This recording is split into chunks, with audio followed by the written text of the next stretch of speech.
Good morning or afternoon or good evening. Hi, I am Theresa, your yoga guide, and this is the, how-to yoga tip practice, or not practice, insightfulness, literally. I want to talk to you about yoga straps. My favorite yoga strap is a karate belt, martial arts belt. There are tons of other yoga straps out there. I find that as long as there's a nice smooth and not a sharp feeling to it, it's a great strap. You could use a tie, you can use a house robe belt, you can use anything that is a long strand rope, but they're not always the best. We want to be able to glide and utilize our fingers, our hands, which are holding the strap. So you want some sort of comfort. So I really do highly suggest these karate martial arts belts. If you don't have access to one, go to a local karate studio and see if you can purchase one. You can also purchase yoga straps and belts on Yoga Line website lines. And I find they always have a sharp edge. The more cottony it is, and entwined with a rope, there's a sharp edge to it, and it's not very comfortable. So the yoga tip is get a yoga strap. You do want to use it. Not everyone is able to touch their hands to their feet. Here's an example. When you take a strap into consideration to help lengthen yourself, you want to hold the strap between your middle finger, your ether finger, and your index finger, which is your air finger. And in that, like scissors, tweezers, and then you can use your thumb.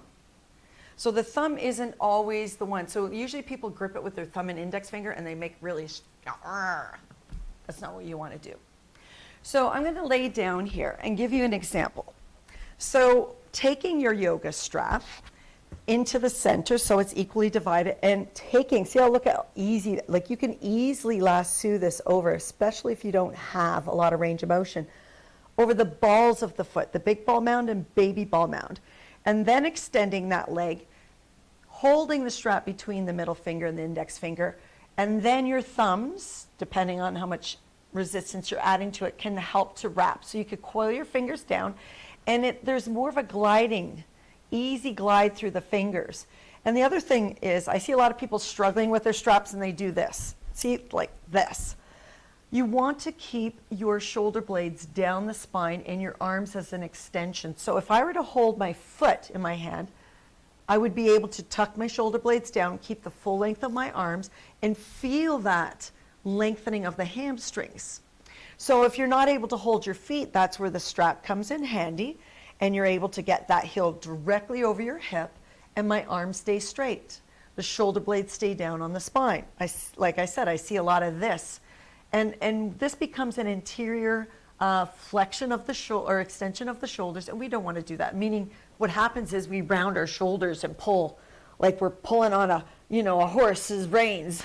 We don't want to do that. You want to be able to get to the point where you can feel the hamstrings with just enough resistance through the straight arm, shoulder blades down, and that is awesome.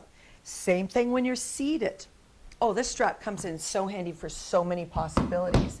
For example, if I'm going to sit up nice and tall and I want to forward fold to my feet, but that's not going to happen. And what's happening is that I'm rounding my spine and I'm doing this. Well, as you know, if you watch my how-to episodes, bending your knees is always a great option to get there. Now, a lot of people prefer, I want to use that strap across the balls of the feet, big ball mound, baby ball mound, middle finger, index finger. Pull that strap, just enough effort, just enough isometrics, just enough energy, and roll the shoulders back. And then eventually you can walk your hands a little bit closer, keeping the spine elongated, keeping your broadening of the chest. The upper arms externally rotate so the chest stays open as opposed to rounded. So if I'm struggling, I'm like, rah! It's an exaggeration. You want to be able to feel like no need to push and shove.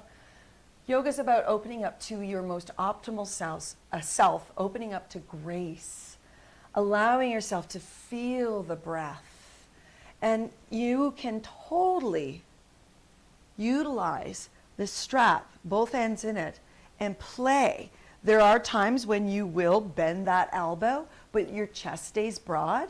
It's really about you really connecting and noticing, where do I need to use the strap, and can I hold it in a place where it's less aggressive and, you know, making that tight fist.